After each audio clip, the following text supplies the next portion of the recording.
pueden ser preguntas, pueden ser algunas fórmulas genéticas como los cariotipos, o pueden ser algunas presentaciones de integración de contenido como estos casos, ¿sí? Entonces, estos son casos relacionados con la unidad 4, que es la parte de hermafroditas, pseudohermafroditas, ¿sí? Entonces, voy a poner primero esto que es un concepto importante. Conceptualmente, ¿cuál sería la diferencia estricta entre un diagnóstico de hermafroditismo verdadero y un pseudohermafroditismo? ¿Cuál va a ser la diferencia entre los dos? El hermafrodita verdadero va a tener una definición histológica en la cual va a presentar dos tipos de tejido, tejido ovárico y tejido testicular. A esa combinación también se le llamaba ovotestis cuando estaba junto, pero también pueden presentar los dos tejidos por separado, ¿sí? Entonces, si yo pregunto esto en el examen, es importante que me pongan esos conceptos, porque algunos me ponen simplemente presenta los dos sexos biológicos, pero ¿cuál es el criterio para sexo biológico? No tenemos, ¿entiendes?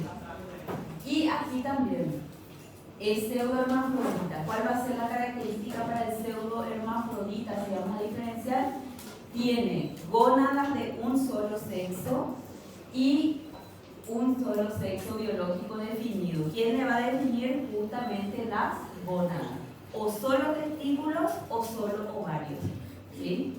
Y sus genitales externos e internos pueden mostrar características del sexo opuesto o pueden ser ambiguos. La palabra clave es ahí justamente genitales ambiguos, ¿sí? Entonces, cuando estoy hablando de pseudohermafrodita, es cada vez que yo estoy refiriendo a genitales externos o genitales ambiguos, ¿sí? ¿Estamos? Y otra cosa más. En el caso, por ejemplo, de hermafroditas verdaderos, nosotros habíamos mencionado más cosas como, por ejemplo, que podían ser la mayoría individuos XX, que perdían su gen SNI. Y por eso es que se desarrollaban los dos tejidos, tejido ovárico y tejido testicular. Esa es la forma que tienen que justificar en el examen, ¿sí? Donde ahora ya están hace un año acá y tienen que tener un lenguaje más técnico. Algunas veces me quieren explicar, pero me explican en un lenguaje muy simple y así no vale todo el puntaje que refieren los criterios de evaluación. ¿Estamos? ¿Sí? Ahora sí, teniendo en cuenta esos dos conceptos, entonces vamos a ver una integración de conceptos en estos casos.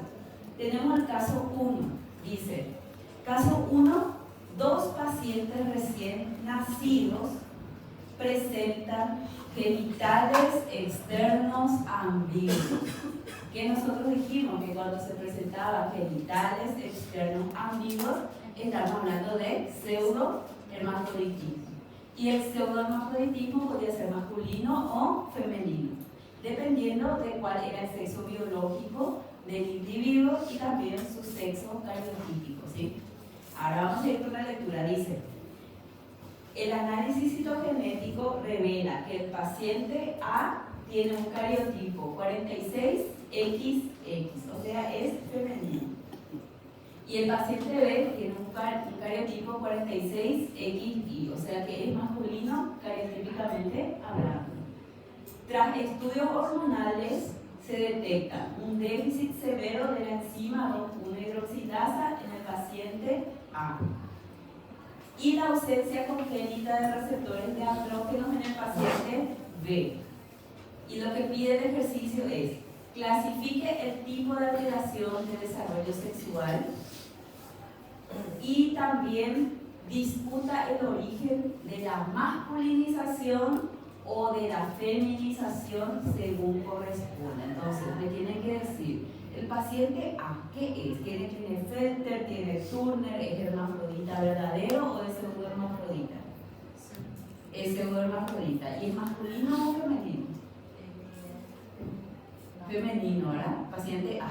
¿Por qué nosotros sabemos que el paciente A es un pseudohermafrodita femenino? Porque dice 46XX. Entonces, para que la respuesta esté completa, porque si no, no vale, ¿sí? Porque en otras turmas le estuve preguntando y me ponían solo pseudohermafrodita y así no se considera. Me tienen que decir pseudohermafrodita femenino.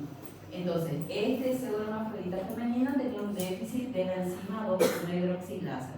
Entonces, el origen justamente de la masculinización es que el gen defectuoso es el de la enzima 2,1-hidroxilasa. ¿Sí? No es tan difícil porque incluso la respuesta ya está dentro del ítem, es saber leer nomás. ¿Sí? Y para el paciente B es un pseudohermafrodita masculino que tiene una feminización porque el gen mutado es el de los receptores para andrógenos. Y ahí se acaba la cuestión, no es difícil, ¿sí? Entonces es cuestión de leer nomás. Acá yo les puse les estoy poniendo como unos modelos de respuestas para que ustedes puedan también hilar sus ideas a la hora de estudiar, ¿sí?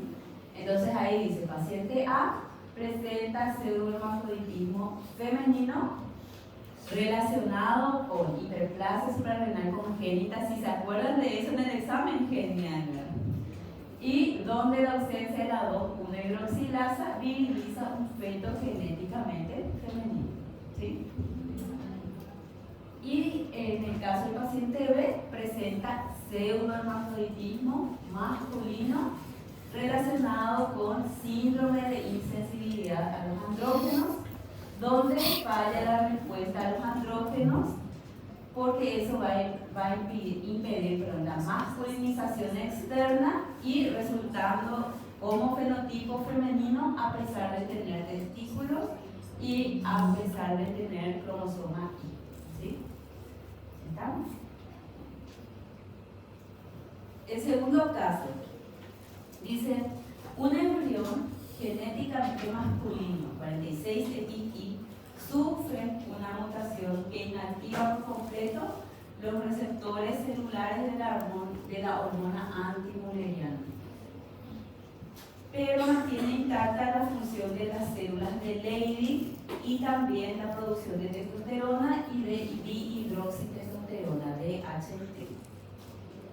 Lo que les pregunta sobre este paciente es, describa detalladamente el fenotipo anatómico interno y externo esperado en este individuo al nacer y justifique su respuesta integrando el concepto de homologías de conductos embrionarios. ¿Se acuerdan que los conductos de Müller y los conductos de Werth justamente tenían el mismo origen? ¿Y cuál era la diferencia para que se desarrolle un conducto y el otro? La presencia del gen SRI y también ¿cómo se dice? El estímulo de la hormona antimuleriana. O sea que se secreta hormona mulleriana, tiene que unirse a un receptor. Pero para que se pueda unir a ese receptor se tiene que expresar un tipo específico de gen. Si se expresaba el gen SRI, no teníamos receptores para la hormona antimuleriana. ¿Sí? A ver, y vamos a mirar esto. Para que tengan en cuenta qué tienen que mirar para entender mejor este análisis, este slide. ¿Sí?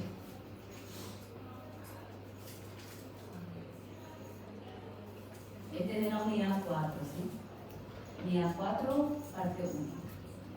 Porque le piden que genitales externos e internos, ¿verdad? Aquí. Fíjense, acá tenemos células de Sertoli, células de Leydig, ¿verdad? Y acá tenemos secreción de testosterona y de dihidroxitestosterona. Si es que no estaba mostrada la alteración de la testosterona y de la dihidroxitestosterona, entonces se puede desarrollar epidídimo, se podía desarrollar también vesículas seminales, uretra, pene y escroto, ¿sí? Ahora, si es que se liberaba hormona antimuleriana, tenía que haber una regresión de los conductos de Müller. O sea que originalmente el feto va a tener siempre conductos de Müller, ¿sí? ¿Estamos? ¿Se entiende eso? Entonces, Tiene que haber una diferenciación, pero en este caso, como no funciona o no hay un estímulo ante la hormona antimülleriana, este individuo va a tener los dos conductos, conducto de Müller y también conducto de Wolff. Y va a tener unos genitales también internos masculinos y también va a desarrollar genitales internos femeninos porque tiene conducto de Müller. ¿Entienden? Entonces por eso les digo, miren los esquemas que les pongo para poder hilar las ideas. Entonces recuerden, ¿qué originaba el conducto de Müller? El conducto de Müller podía originar trompas de falopio, útero y parte superior de la vagina, porque eso es lo que ustedes me tienen que decir. Entonces es un análisis integrado del caso, ¿sí? Ya les preparé unas respuestas también para esto, ¿sí? Entonces vamos a ir mirando, solamente que quería que razonen un poquito conmigo ahora. Entonces, fíjense, como la hormona o mejor dicho, como los receptores para la hormona antimülleriana no funcionan, se desarrolla conducto de Müller. Pero también se desarrolla el conducto de Wolff porque tenemos genes L. Entonces vamos a tener los dos órganos, masculino y femenino. Esto sería un hermafrodita verdadero, ¿sí? Como ele é masculino por dentro, ele vai ser feminino e fora masculino, ¿no es? Sí, fíjense, se va a desarrollar los órganos internos, los dos, y el externo, el masculino. Ah, sí. Entonces, fíjense, por eso es que les puse acá genitales externos masculinos normales por la dihidroxitestosterona porque no está alterada. Conductos de Wolff desarrollados que va a originar epidídimo, conductos diferentes justamente por la testosterona. Y sin embargo, ya que no actúa el receptor para la hormona antimülleriana, entonces los conductos de Müller no van a retrogradar. Entonces va a coexistir útero y trompas de falopio también. Entonces órganos internos de los dos sexos, órganos externos de masculino. Entonces este va a ser un hermafrodita verdadero, ¿sí? Y les puse ahí justamente cómo se llama la condición. Se le llama síndrome de persistencia de conductos de Müller. Está muy relacionado a lo que tienen luego, ¿sí? Y eso, entonces va a coexistir la anatomía interna masculina y femenina, pero en órganos externos va a presentar solo anatomía masculina, ¿sí? Síndrome de persistencia de conductos de Müller. ¿Estamos? Guarden eso en su corazón, ¿sí? Para el martes. Entonces, otro caso, tercer caso. Esto es un caso basado en lo que nosotros conversamos en aula cuando yo les decía, esta es la clase para no perder su licencia de médico, ¿verdad? Porque dice, una pareja acude a la consulta prenatal y la madre tiene 39 años. Se les realiza el cribado combinado del primer trimestre a las 12 semanas, arrojando un riesgo estimado de 1 en 50 para trisomía 21. Presas del pánico, la gente tiene miedo, declaran, queremos interrumpir el embarazo porque el estudio dice que nuestro hijo tiene síndrome de Down. Eso es lo que piensa el paciente.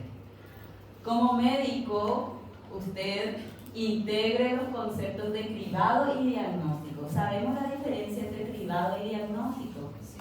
El cribado simplemente nos arroja una probabilidad, pero el diagnóstico nos da la confirmación. Y el cribado del primer trimestre entonces nos le dice a los padres que su hijo tiene síndrome de Down, ¿verdad? Bueno, continúo con la lectura. Dice aquí entonces, como médico integre los conceptos de cribado y diagnóstico analizados en la unidad 4 para explicarles la naturaleza de este resultado y qué opciones tecnológicas prenatales invasivas o no invasivas o moleculares tienen. Y estarían indicadas antes de tomar una decisión definitiva. Si viene una pareja y dice queremos abortar porque mi hijo tiene síndrome de Down, porque se le hizo un cribado primer trimestre, ¿ustedes permitirían eso como médico? No. Si permiten eso, pierden su licencia. Se cambian de rubro, ¿verdad? No. ¿Por qué? Porque justamente esto es una prueba de cribado. Señora, el cribado del primer trimestre solamente nos dice la probabilidad de que pueda tener. Entonces vamos a hacer un cribado más sensible que era ADN fetal en sangre materna, o podemos hacer un método invasivo que podría ser amniocentesis o también vellosidades, ¿sí? A partir de ahí se hace un cariotipo y ahí confirmamos la presencia o ausencia de la entidad. Y ahí sí, si es que sale positivo y ellos quieren abortar y las leyes del país dan, perfecto. ¿Está?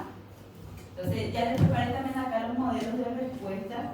Entonces, justamente, el cribado combinado calcula un riesgo estadístico poblacional, no es una confirmación diagnóstica, y en este caso hay que proponer alguna técnica de diagnóstico definitivo, como por ejemplo amniocentesis, biopsia de vellosidades coriónicas para un cariotipo fetal directo, o también se puede pedir un estudio de cribado más sensible, que es el ADN libre fetal en sangre materna, ¿sí? Ese es un cribado todavía. Entonces, de esos dos, incluso el más recomendable sería otra vez el cariotipo. ¿Estamos?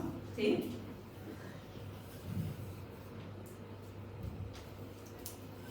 Y el caso 4, son solo 4 casitos, ¿sí? Explica la relación fisiopatológica entre las graves malformaciones óseas, huesos largos arqueados y la inversión del sexo de masculino a femenino observada en un 75% de fetos con displasia campomélica. Y en su respuesta aclara el papel del gen SOX9 y por qué comparte características estructurales con el gen SRI. Vamos a volver al esquema que habíamos mostrado, ¿sí?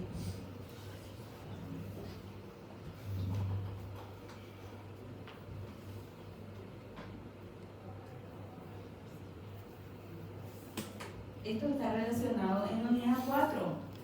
En el último slide yo dejé el caso de displasia campomélica, hablamos pero así medio rápido, y creo que les dejé el link del artículo donde estaba un caso de paciente, ¿sí?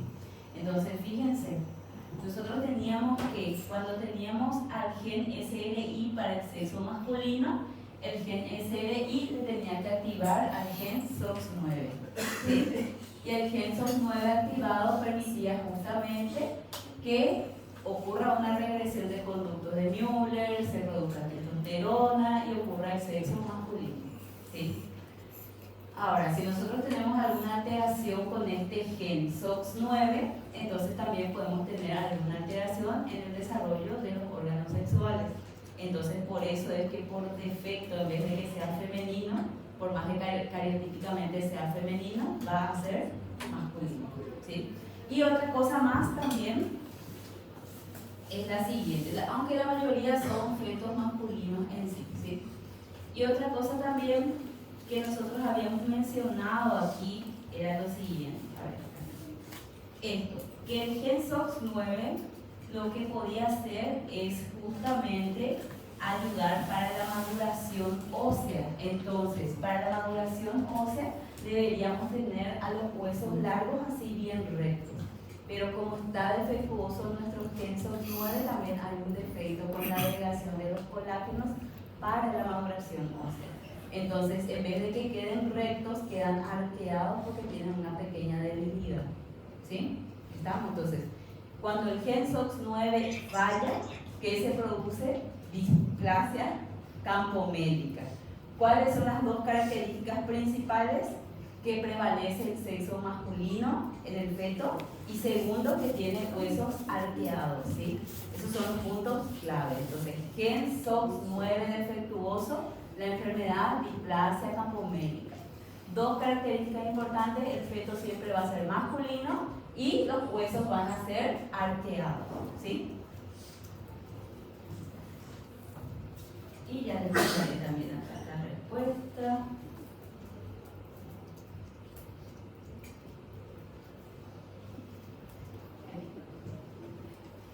Entonces, les puse acá también lo que nosotros habíamos explicado de la función del gen SOX9, y les puse acá, SOX9 es un regulador transcripcional crucial tanto para la controgénesis, maduración ósea, como para la diferenciación formación de la célula de Sertoli en el testículo embrionario. Entonces, su falla es lo que va a interrumpir varias vías y por eso vamos a tener como consecuencia esas dos características fenotípicas. ¿Hay más características fenotípicas asociadas a la enfermedad? Sí, pero ahora como estamos en genética y relacionado a desarrollo, solamente esos dos voy a mostrar, ¿sí? ¿Estamos? Recuerden que son varias filas, fila 1, fila 2, fila 3, fila 4, fila 5, fila 6. Y yo solo preparé estos casos de la unidad 4, no les preparé más. Les puedo preparar casos también de factor RH. Acuérdense el concepto de isoinmunización. Cuando, voy a poner en el slide.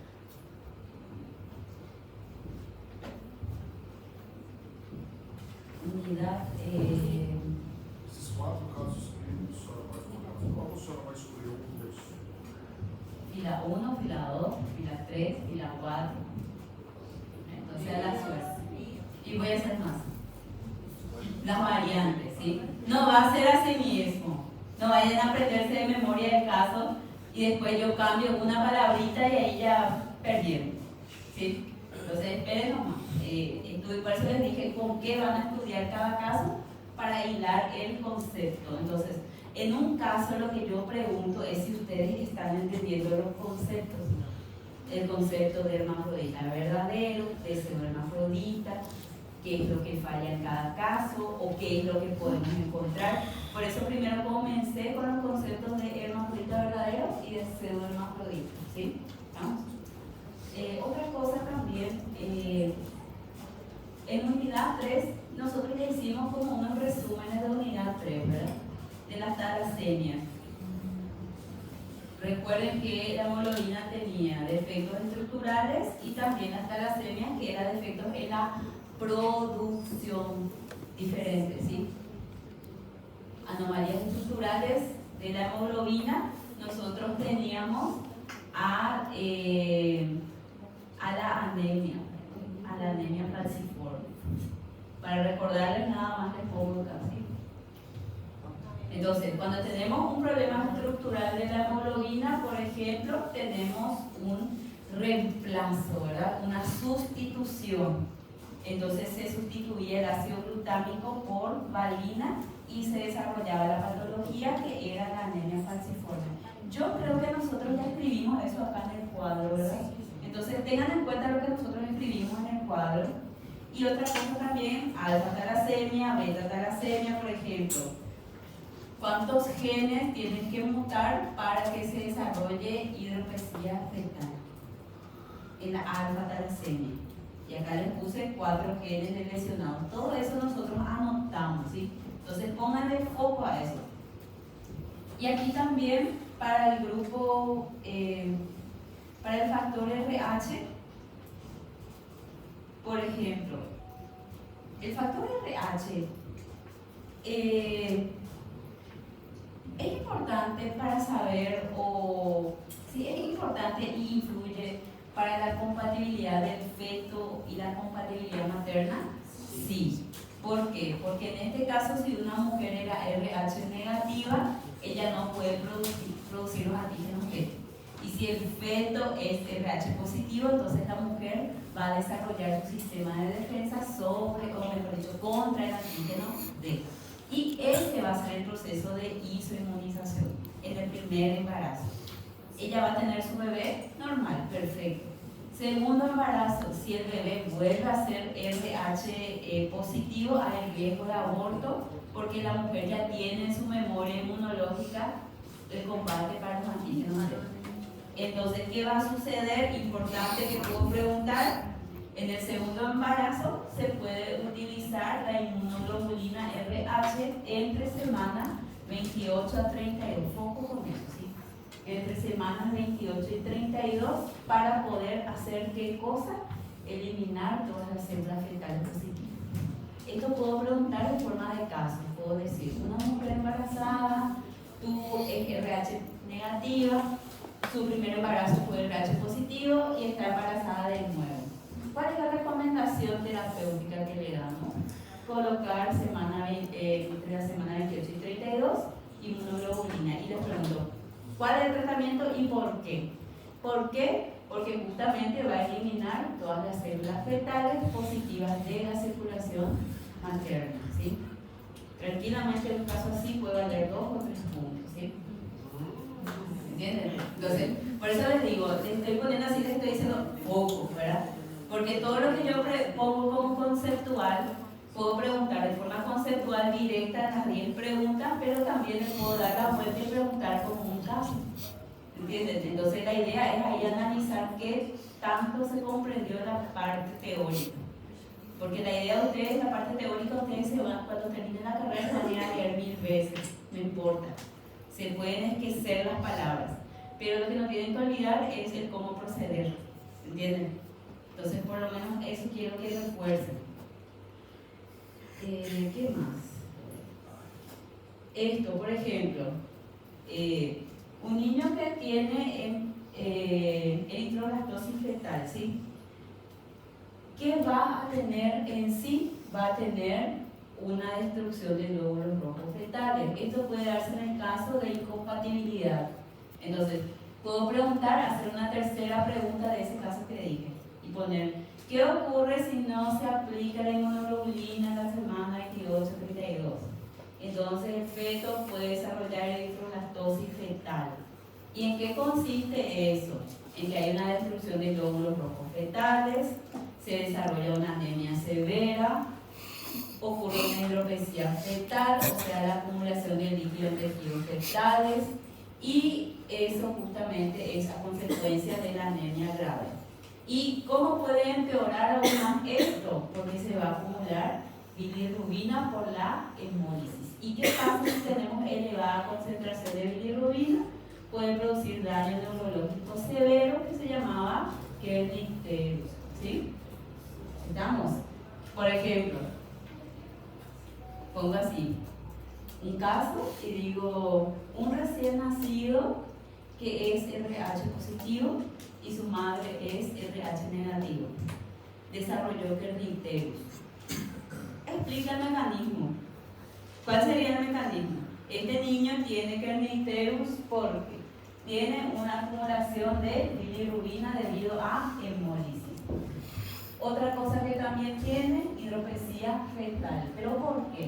Porque el niño es RH positivo y la madre es RH negativo, entonces hay una incompatibilidad sanguínea y la madre lo que hizo fue producir anticuerpos para el antígeno del feto. Entonces eso es lo que produjo la destrucción de los glóbulos rojos del feto y el niño también tiene anemia severa. ¿Sí? ¿Estamos? Vamos, o sea que Esse é mais ou menos. entonces voy a repetir una vez más, ¿sí? Nosotros ahora, lo que pasa es que yo expliqué primero desde el origen hasta la consecuencia y yo pregunté de la consecuencia al origen, porque su paciente no les va a venir a decir el origen de la enfermedad, les va a venir con la consecuencia. Entonces si yo les digo recién nacido con kernicterus y su tipo sanguíneo del recién nacido es RH positivo y el tipo de sangre de la mamá es RH negativo, entonces ese les da una pista para saber cuál es el origen del kernicterus. Kernicterus. ¿Qué es kernicterus? Daño neurológico severo, ¿sí? Está demasiado cansado nomás, ese es el problema. Con fuerza. Aguántenos un poco, ¿sí? Entonces, están sufriendo. Entonces, si el niño tiene kernicterus, ¿qué tiene? Daño neurológico severo por acumulación de bilirrubina. ¿Cuándo tenemos acumulación de bilirrubina? Cuando hay una degradación de eritrocitos excesiva, ¿sí? ¿Y por qué hay esto? Porque justamente el sistema inmunológico de la madre atacó a los eritrocitos del niño.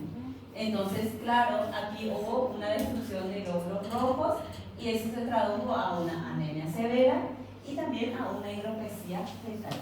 Entonces, ¿qué pudo haber ocurrido primero? Destrucción de eritrocitos. Segundo, ¿qué pudo haber ocurrido? Anemia severa. Tercero, consecuencia, acumulación de líquido, que era hidropesía fetal. Y cuarto, exceso de bilirrubina por todo lo que sucedió. Y quinto, como consecuencia del exceso de bilirrubina, kernicterus. ¿Qué es kernicterus? Daño neurológico severo por acumulación de bilirrubina. Ah, ¿Sí? nós temos que hablar tudo isso. Claro que sí. Ustedes son gente, ustedes son muy inteligentes. Ustedes así tienen que explicar los casos. Ustedes se tienen que ir al internado y la gente tiene que decir, no, esta gente no sé qué sabe. Voy a pagar consulta para él. ¿Verdad? Entonces, tienen que explicarlo, ¿sí? ¿Qué más? Bueno, vamos a hacer lo siguiente. Ahora termino mi cuestionario y ya les voy a liberar un poquito más serio, ¿sí? Esto fue lo que hicimos en la clase anterior, ¿sí? Vamos a ir confiriendo las respuestas, yo ya las marqué aquí, ¿sí?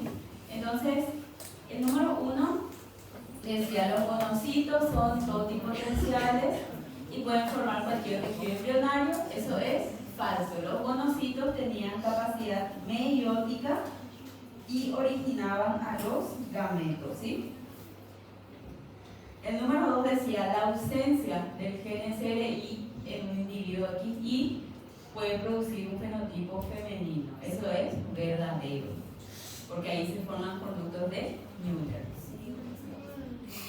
Siguiente, dice, las mujeres XY presentan cariotipo masculino, pero fenotipo femenino debido a la pérdida del gen SRI. Está muy relacionado con el 2, es verdadero, ¿sí? Y luego encierro el círculo. Acá otra vez, estoy repitiendo muchas veces el conducto de Müller, el conducto de Wolff, por algo estoy repitiendo, ¿sí? 90% da prova vai ser isso, né? No sé, eso tampoco, pero por lo menos con un contenido salvemos, ya es bueno. ¿Qué estructuras embrionarias originan los conductos genitales masculinos y femeninos? Respectivamente, conductos de Wolff para masculino, conductos de Müller para femenino, ¿sí? ¿Qué tipo de cromosomas se denominan autosomas? Del cromosoma 1 al 22, porque después teníamos a los cromosomas sexuales. Después dice el 6, en la técnica de bandeo R, el patrón de bandas es inverso al bandeo G, ¿sí? Para recordar, es el reverso, ¿sí? Entonces el reverso de G. Después también dice el 7, en la técnica de fecundación in vitro, el diagnóstico genético preimplantacional permite, en este caso, detectar anomalías cromosómicas o genéticas en embriones antes de su implantación, ¿sí? Y el 8 dice, la principal ventaja del estudio del ADN fetal libre en sangre materna es que no requiere procedimientos invasivos, ¿sí?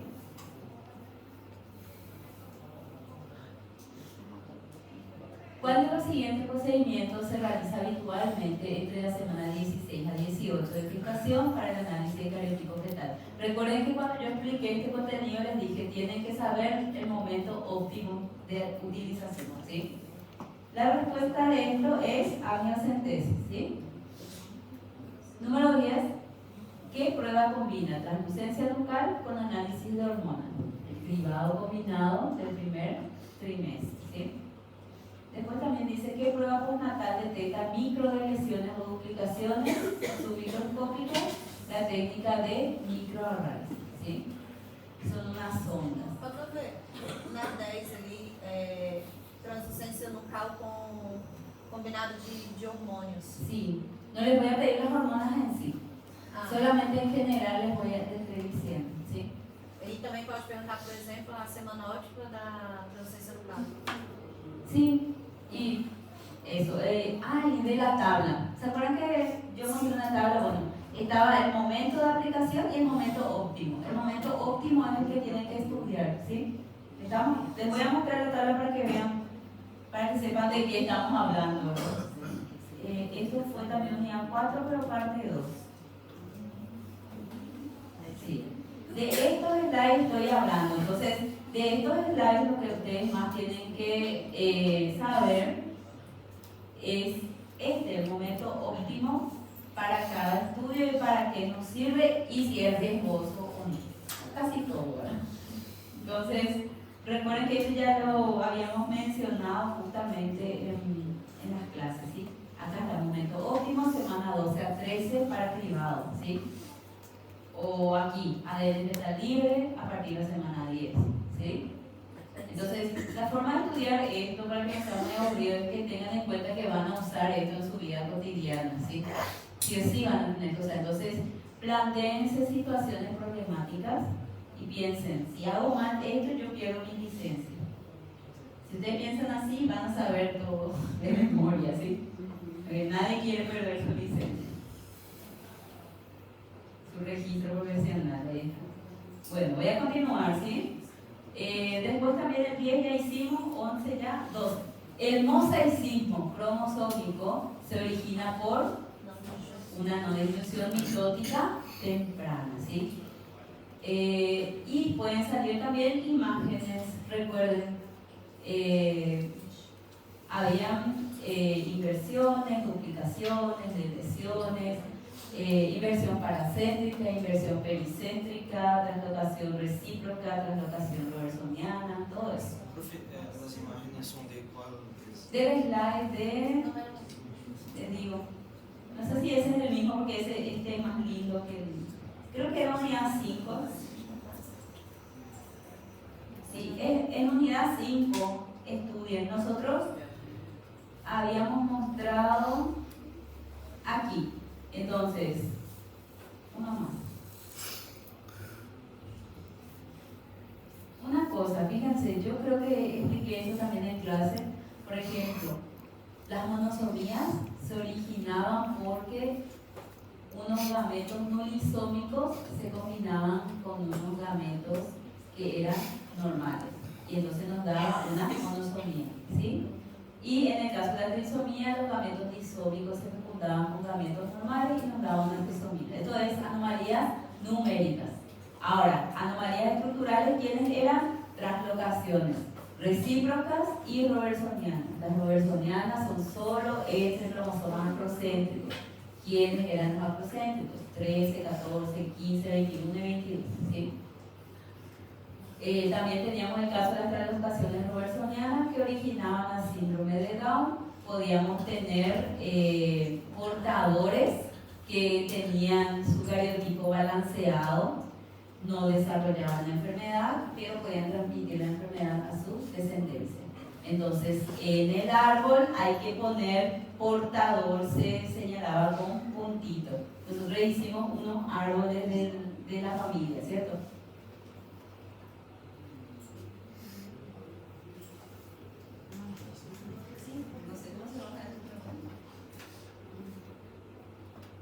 No sé por qué. ¿Qué tal? Bajó demasiado. É porque a Nilce pediu que, se pudesse, baixar um pouquinho, porque está tendo prova lá e está muitíssimo alto. Es que se escucha más en la F que acá. Sim. No importa, eso de la F también necesitan este repaso. Bueno, entonces, gente, recuerden entonces que nosotros también en clase, ¿me escuchan bien ustedes? En el repaso, o sea, en las clases también hicimos los árboles de familia. ¿Se acuerdan del caso de Lucas? Sí. Sí, hicimos, ¿verdad? Entonces teníamos el caso de la familia, tenía un niño con síndrome de Down y nosotros dibujamos el heredograma, señalamos portadores, señalamos abortos, afectados, entonces mujer, hombre, todo eso, ¿sí? Entonces recuerden eso, guarden en su corazón. Puede ser que caiga ahora, si no cae ahora, cae en el final, ¿sí? Vamos a ver su situación.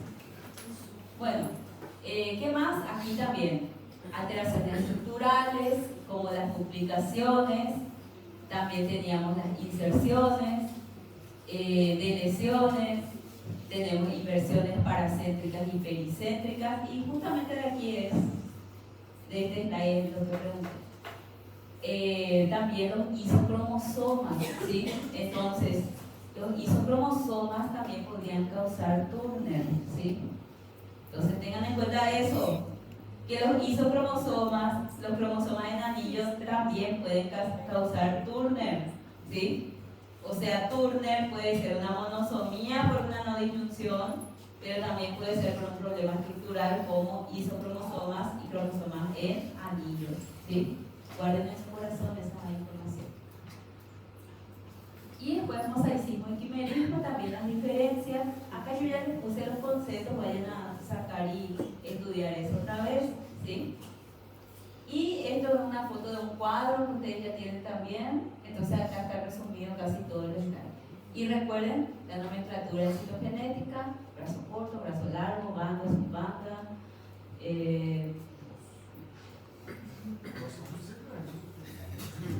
Fíjense, ¿dónde es donde ustedes estaban cuando yo estaba dando mi aula, verdad? Entonces, A apostila também, o slide 1 também fala por cima dos cromossomos, não fala? O slide 1, a diapositiva 1. sí, en la diapositiva 1, Tem também sobre os cromossomos. sí.